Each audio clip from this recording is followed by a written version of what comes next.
The ship fell from the sky like a broken bird. Captain watched the navigation screen turn red. Solar flares from the nearby star had destroyed half the systems. The colony ship Meridian, carrying 300 people and all their hope for a new life, was spinning out of control through an unknown atmosphere. "Get me any reading you can," shouted to his crew. The bridge was chaos. Alarms screamed. People held onto railings and seats to stay standing. Lisa, the chief biologist, was thrown hard against a wall but got back up. She was tough. She always was, needed her calm voice now. "We are going down," she said simply. "The engines cannot hold. We need a safe place to land." Made his choice. No more waiting for perfect conditions. No more hopping the systems would fix themselves. They had minutes, maybe less. "Find me any flat ground. Anywhere, now," he ordered. The planet below was strange. It had continents and oceans like Earth, but the landscape looked wrong. There were massive crystal formations everywhere, like giant teeth pushing up from the ground. Some were clear as glass, some were dark as blood. The whole world looked like something alive and broken. A young officer named found a clearing. It was not perfect. Nothing about this was perfect, but it was flat enough. Pushed the ship down toward it, fighting the controls like they were a living thing trying to fight back. Sophie Mitchell, 12 years old, was in the lower decks with the other colonists. She did not scream like the others. She held tight to her seat and watched the world spin outside the small window. She had always been quiet. Even now, with danger all around, she said nothing. She just watched. The crash was violent. The ship hit the ground and bounced. Metal screamed, people fell. Containers broke open and spilled across the floor. Sophie's head hit something hard, and for a moment everything went black. When she opened her eyes, dust filled the air like fog. She could taste metal and smoke. People were crying, some were hurt. Sophie got up slowly and helped an old man to his feet. She did not say much, she just helped. It took hours to get everyone out and count who was alive. Stood in the red dust looking at his ship. The Meridian was broken, it would never fly again. But it was still standing. That was something. "We will make this work," he told his people. "We have supplies, we have each other, we are alive. That is the first rule of survival. Now we get to the second rule, we build shelter." The colonists set up camp near the ship. There were tents, generators, and tools. Lisa organized teams to search for water, checked the medical supplies. Everyone had a job, everyone had purpose. But Sophie had a different calling. As the sun turned orange and fell toward the horizon, Sophie walked away from the camp. She did not tell anyone. She did not ask permission. She simply walked like she was being pulled by something she could not see. The crystal forest began not far from camp. The formations rose up like the bones of something ancient. Some were small like daggers, some were so tall they touched the clouds. They made strange sounds when the wind moved through them, like singing, like crying. Sophie walked deeper in. Her small feet made no sound on the red dust. The crystals glowed in the dying light, reflecting orange and red and purple. Then she heard it. A sound of pain, a sound of fury, a sound of something that was suffering very badly. Sophie moved toward the noise. She was not afraid. She knew fear, but right now, something stronger than fear was pulling her forward. Something that felt like need, like purpose. She found the creature behind a wall of dark crystals.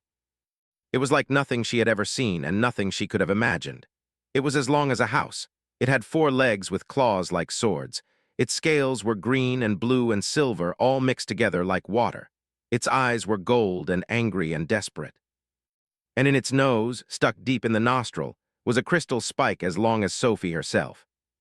The creature was thrashing. It was screaming sounds that made Sophie's bones shake. Blood dripped from its nose. The pain must have been terrible. The creature was huge and deadly, but it was trapped in agony. Sophie knew she should run. Any smart person would run. This was a predator. This was death with claws and teeth. But Sophie saw something else. She saw suffering. She saw something that needed help. She took one step forward. The creature's head whipped around, those gold eyes fixed on her. For a moment, time stopped. Sophie raised her hands, slowly and careful. She did not run, she did not scream. She walked forward in small, slow steps. "It is okay," she said. Her voice was soft and calm. "I will not hurt you, I will help you." The creature made a noise. It was a growl that came from deep inside. It could kill her. It could kill her and not even notice. Sophie was nothing compared to this thing. But she kept walking. I know it hurts, Sophie said. She was close now, close enough to feel heat from the creature's body, close enough to see each scale, close enough to smell its breath, which was hot and strange. I know you are scared. I can help. Let me help. The creature was still. Its breathing was fast and hard. Its muscles were tight like rope. Sophie reached up. The crystal spike was above her head. She would have to jump a little to reach it. She did not think. She just did what needed doing. She jumped and grabbed the spike with both hands. It was cold and sharp and smooth. It hurt her hands immediately, but she did not let go. I am sorry, Sophie said. This will hurt more before it hurts less. And she pulled. The creature screamed. The sound was so loud it knocked Sophie backward, but she kept her grip. She pulled harder. The spike was stuck deep, but it was coming loose. She could feel it moving. She pulled one more time with all the strength in her small body. The spike came free. Sophie fell backward, holding the spike, which was as tall as she was. Behind her, the creature was screaming and bleeding. It moved backward, its claws scraping against the crystal ground. The sound was terrible. Sophie waited for the attack. She waited for death. Instead, the creature did something strange. It lowered its head. Its breathing slowed. The gold eyes looked at Sophie, and something changed in them. The rage was gone. The pain was still there, but something else had taken its place. Sophie understood, though she could not explain how. The creature was not going to hurt her. The creature had seen something in her that mattered more than hunger or fear or pain. The creature made a low sound, a rumble that came from its chest and traveled through the ground. It sounded like gratitude. It sounded like a promise. Sophie dropped the spike and sat down on the red dust, breathing hard. The creature walked closer and lowered its head until it was at the same level as Sophie. It was so large that its head was bigger than her entire body. One of its claws could cut her in half. But it did none of these things. Sophie did not return to camp until midnight. Captain found her walking out of the crystal forest, dust on her clothes and blood on her hands. He rushed toward her, ready to ask questions, ready to demand answers. But Sophie's eyes stopped him. They were calm and certain in a way that did not match her age. I am okay, Sophie said before he could speak. I was helping something that needed help. Did not understand, but he had learned a long time ago that Sophie was different. She saw things that other people missed. She understood things without being taught. He took her back to camp, cleaned her hands, and let her sleep. The next morning, the creature came. It walked out of the crystal forest like it owned the world. It was enormous. It was impossible. The colonists who saw it first began to scream and run, grabbed his rifle. Lisa stopped him with a hand on his arm. Wait, she said, look at it. The creature was not attacking. It was walking slowly and it was looking for something. It was looking for Sophie. When it saw her, the creature made a low sound that was nothing like the sounds it heard from predators before. This sound was almost gentle. The creature approached Sophie and lowered its head to the ground so that its face was close to hers. Sophie touched the creature's face. She ran her hand over the scales that reflected the morning light like jewels. The creature closed its eyes. Everyone watched in silence. Nobody moved, nobody even breathed. We are calling it Vex, Sophie said to her father, who had come to stand beside her. That is its name, I think, or at least that is what I call it. Over the next 3 weeks, the colony learned to live with Vex. It was not easy. The creature was dangerous. It was huge. It killed the large animals that came too close to camp, but it also protected the colonists in ways they could not have done alone. At night, Vex would circle the camp. Any creature that came with bad intentions would find Vex waiting. There was a predator one night smaller than Vex but still deadly. It tried to take one of the food storage containers. Vex ran it off without even bothering to fight.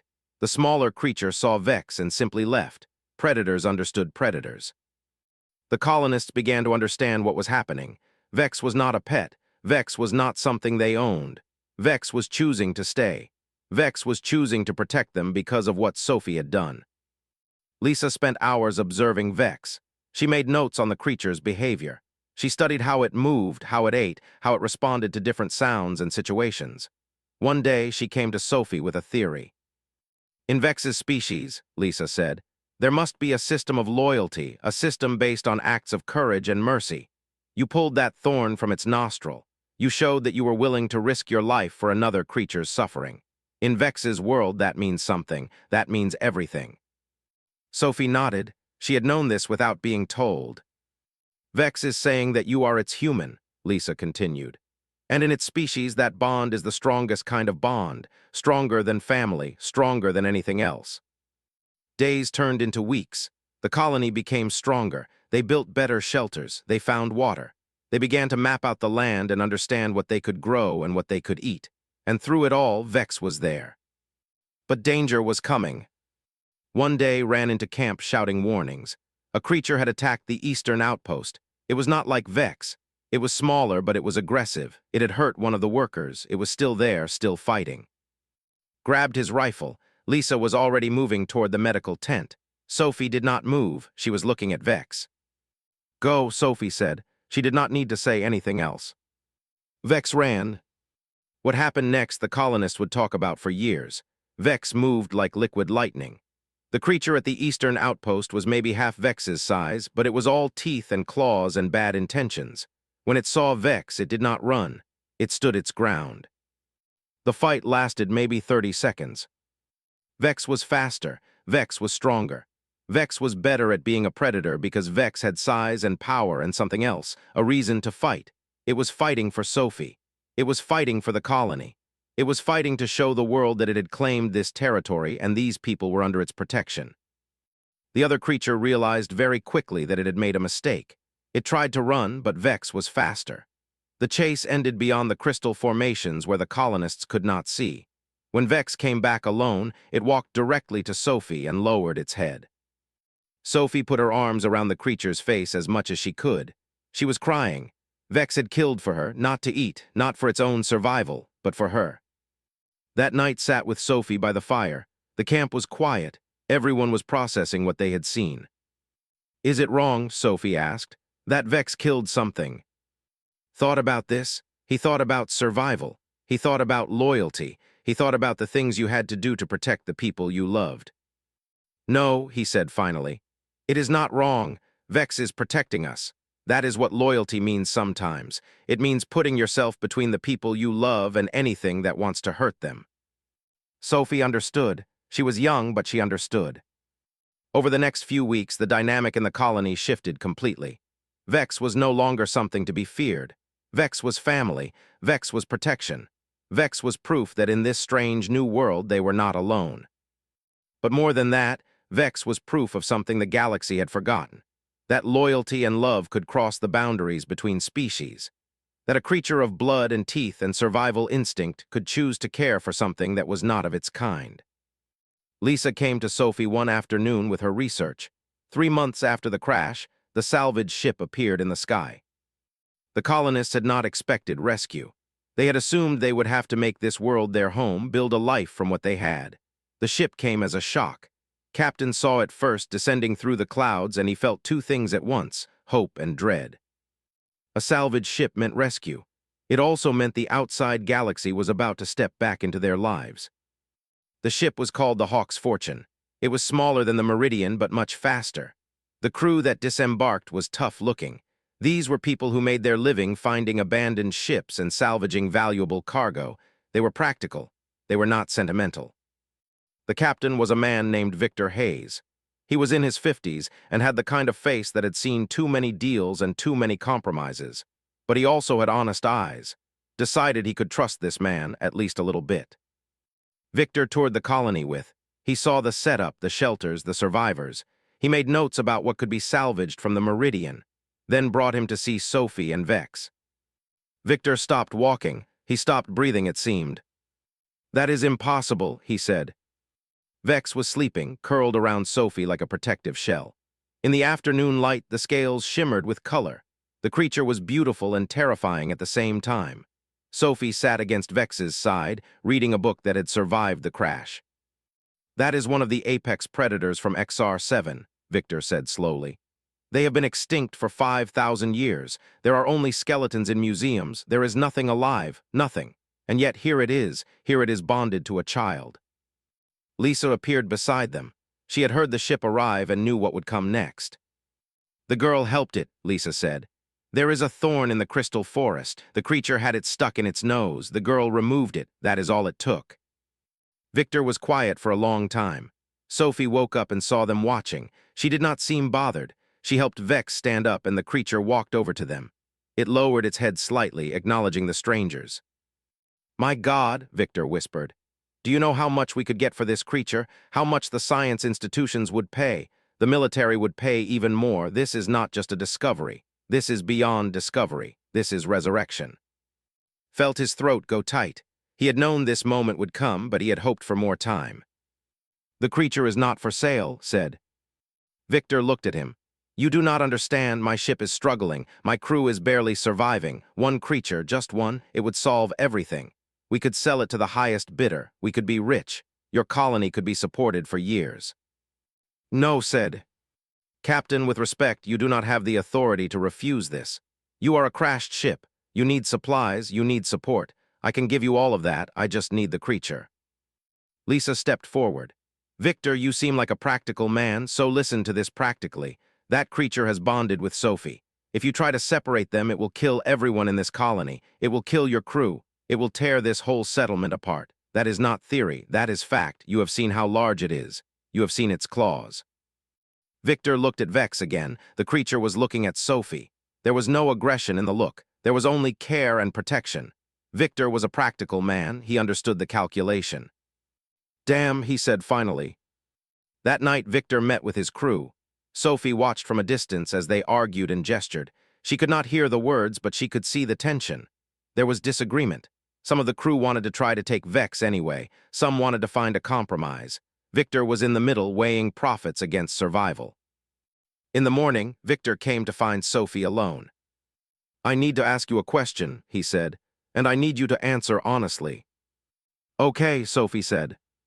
"If Vex had a choice, would it stay with you, or would it go find others of its kind?" Sophie thought about this. She had thought about it many times in the past 3 months. "Vex had a choice," Sophie said. "I offered to let it go. I told it that the galaxy would want to capture it, study it, maybe hurt it. I told it that it could leave and it would not be wrong. Vex chose to stay." Victor nodded slowly. "Then that is what matters." He called his crew together and made an announcement. The salvage report would list XR7 as a dead world. Worthless. No significant resources. No valuable discoveries. Just another rock floating in space that was not worth the fuel to visit twice. The crew was not happy. Some of them resigned right there. But enough of them stayed, and Victor Hayes made a decision that would cost him money, but that would let him sleep at night. He also did something else. He called Sophie to the ship and gave her something. It was a communication device, military grade, small enough to fit in a pocket but powerful enough to reach across star systems. It was untraceable and completely secure. "If anything happens to you or the girl," Victor said you contact me. If the creature is ever threatened, if anyone ever comes looking for it, you contact me. I may be many things, but I am not the kind of man who sells out a child to predators." "Why?" asked. Victor looked back at the colony, at Sophie, at Vex. "Because I have seen a lot of things in my life. I have made a lot of compromises. I have forgotten a lot of reasons why those compromises were wrong. But today, I am going to remember. Today, I am going to be the kind of person that my daughters would be proud of." The Hawk's fortune left with supplies, with water, with food, and with the lie that XR7 was worthless. Victor never looked back because if he looked back, he might change his mind, and he did not want to change his mind. As the ship lifted away, Sophie stood with Vex and watched it go. Lisa came to stand beside them. "You know what just happened?" Lisa asked. "A predator chose mercy, and a salvage captain chose honor over profit. That does not happen in the galaxy anymore. That is becoming extinct, and we just witnessed it." Sophie said nothing. She did not need to. She understood that something important had been decided today. No, the night before the Hawk's fortune left, Sophie had a conversation with Vex that nobody knew about. She walked into the crystal forest with the creature following behind her. The path was familiar now.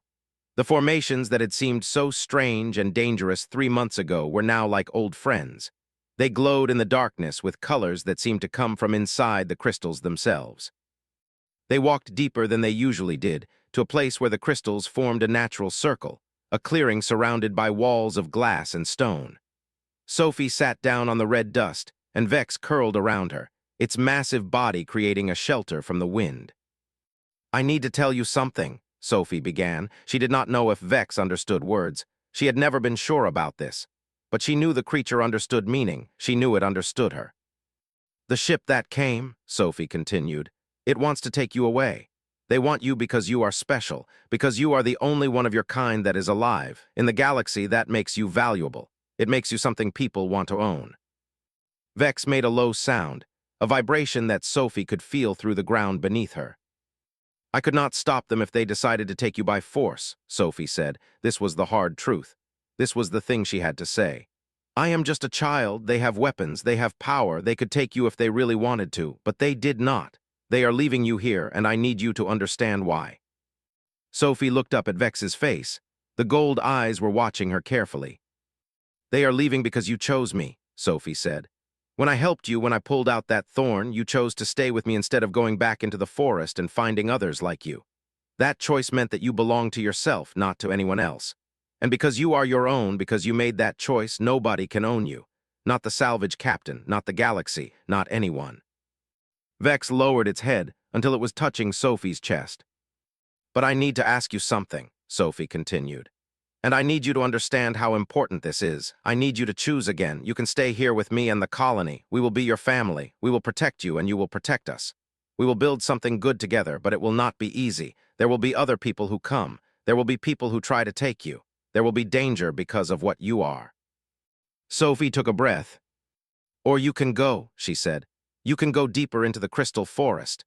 Maybe there are others of your kind. Maybe you will find your family. Maybe you will find a place where you do not have to be afraid, where nobody wants to capture you or study you or take you away.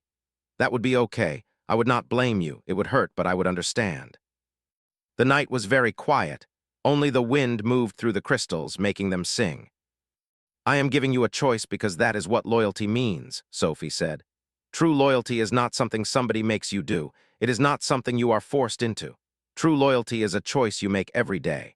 And if I keep you here by making you stay, then you are not loyal. You are just a prisoner. I do not want you to be my prisoner. I want you to be my friend. Vex made a sound then. It was different from any sound Sophie had heard before. It was deep and long, and it seemed to come from the very center of the creature's body. It was a rumble that moved through the ground and through Sophie's bones. It sounded like a word, though it was not a word that human mouths could make. Sophie understood. Vex was answering. You are staying? Sophie asked. Vex made the sound again, and this time Sophie knew it for certain. It was an answer. It was a yes. It was a commitment. Sophie put her arms around Vex's head as much as she could, and she cried. Not tears of sadness, but tears of something deeper. Relief. Love. The knowledge that she was not alone in this strange world and that something so powerful, so dangerous, so magnificent had chosen to be beside her. They stayed in the circle of crystals until the sun came up. When they returned to camp, the Hawk's Fortune was preparing to leave. The crew was loading the last of the supplies into the ship. Victor Hayes was doing a final check of the equipment. He saw Sophie and Vex walking out of the crystal forest together, and he understood without being told that the creature had made its choice. He came over to Sophie one last time. I need to tell you something, Victor said.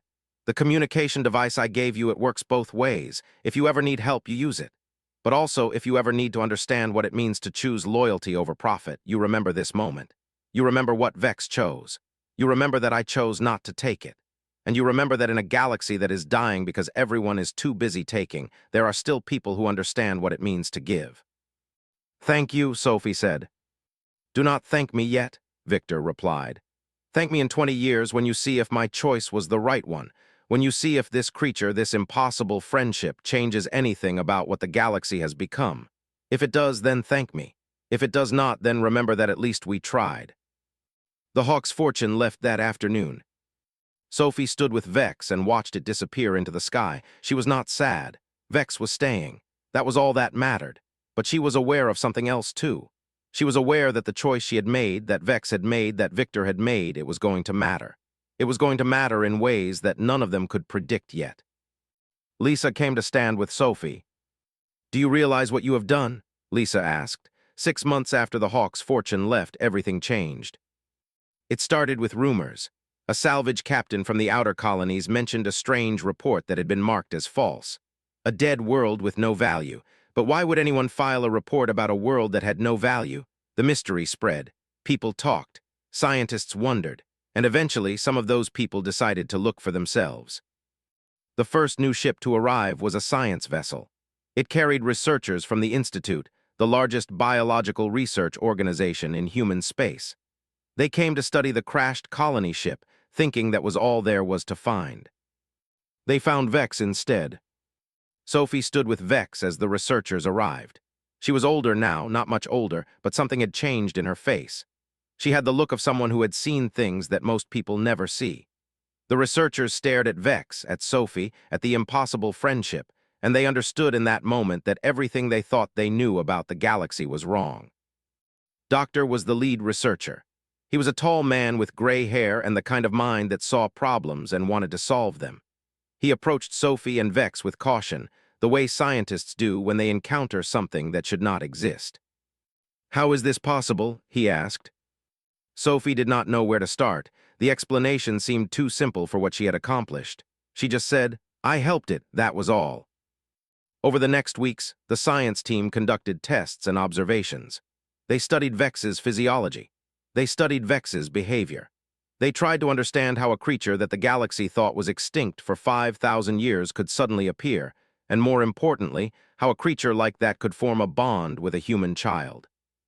Lisa worked with them. She showed them her research, her notes, her theories about the Vex species and the nature of their loyalty system. The scientists were fascinated. They were also concerned.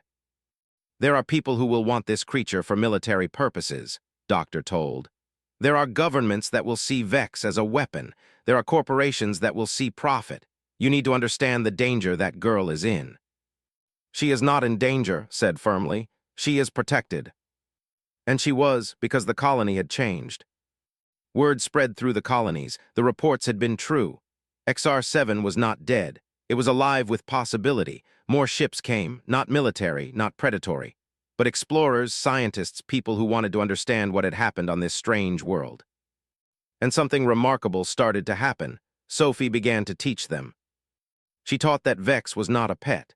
Vex was a person, a being with intelligence and feelings and choices. She taught that the bond between herself and Vex was not something that could be replicated in a lab or studied away. It was something that had to be earned through acts of kindness and mercy. She taught that there was something the galaxy had forgotten. In all the wars and competitions for resources and power, humanity had forgotten what it meant to see suffering and respond with compassion instead of conquest. As more people came to XR7, as more researchers arrived, something unexpected happened. The colony began to thrive. More of Vex's kind emerged from the crystal forest. They were curious about the humans, and slowly, carefully, a new kind of civilization began to form. Not human, not Vex, but a blend of both. The colony became a model. Universities across the galaxy sent delegations to study what had happened. News outlets ran stories about the girl who had saved an extinct species with nothing but kindness. Political leaders debated what the existence of Vex meant for human understanding of themselves and their place in the universe. Sophie did not want fame. She wanted to be quiet and help Vex and live her life on this strange red world, but the galaxy did not allow it. By the time she was 18, Sophie had received letters from governments and universities and scientific organizations from 100 different worlds. They wanted to study her. They wanted to understand her. They wanted to know how she had done what she had done. She answered none of them. She just lived. On her 18th birthday, Sophie and Vex climbed to the highest crystal formation on XR7. From there, you could see the entire colony below. You could see the shelters that had been built. You could see the other members of Vex's species that now lived near the humans, no longer hiding in the deep forest but walking openly through the settlement. You could see ships landing and taking off. You could see the future being built. Vex lowered its head so that Sophie could rest against it. She was no longer a child. She was a young woman. But in the way that mattered, she was still the girl who had pulled a thorn from a predator's nose without thinking about the consequences. "Do you remember when I asked you if you wanted to stay?" Sophie said to Vex. Vex made a low sound of acknowledgement. "I have been thinking about that," Sophie continued. "I think I was being selfish. I was asking you to choose me, but really I was asking you to choose kindness over survival. I was asking you to believe that a human girl was worth the risk." Sophie touched Vex's face. the same way she had on that first night in the Crystal Forest. "You changed the galaxy," Sophie said. "Not because you are big or powerful. You changed it because you said yes to someone who was small and weak and could not do anything to help you. You changed it because you believed that loyalty means something. You changed it because you are proof that there is more to strength than power." Below them, the colony expanded. Ships continued to arrive. Vex's species and humans worked together to build shelters and learn from each other. The news had spread to every corner of the human worlds. The girl who pulled a thorn from a dragon predator and got loyalty in return had become a symbol of something that the galaxy desperately needed.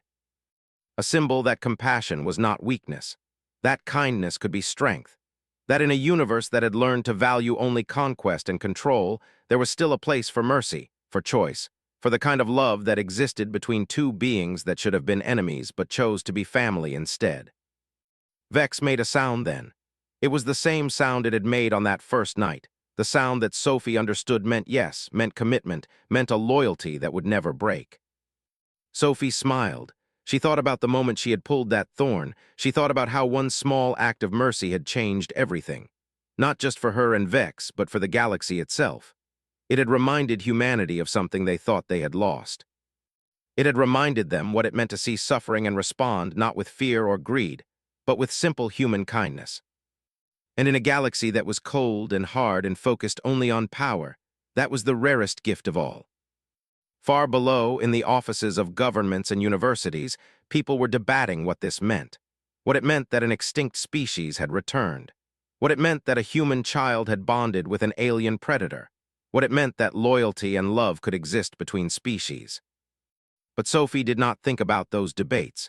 She just stayed there on the crystal formation with Vex as the sun set, painting the world in colors of orange and red and purple. She was home, Vex was home, and together they had given the galaxy something that nobody expected. They had given it hope. "I let Vex choose," Sophie said. "No," Lisa replied. "You did something bigger. You proved that loyalty and love can exist even between creatures that should be enemies. You proved that compassion is stronger than instinct. You proved that a 12-year-old girl and an alien predator can mean more to each other than the galaxy's most important rules." Sophie did not feel like she had proven anything. She just felt like she had done the right thing. But Lisa was right. The choice had been made. The die had been cast. And somewhere in the future, in ways that Sophie could not yet see, this choice would ripple out across star systems and touch the lives of people who did not even know this girl's name yet. T for the colony, and not for Vex, but for what humanity could be when given a choice between easy profit and doing what was right. That choice would matter more than anyone in that moment could have known. "I think Vex's species went extinct because they valued this kind of bond," Lisa said. "They valued loyalty and mercy.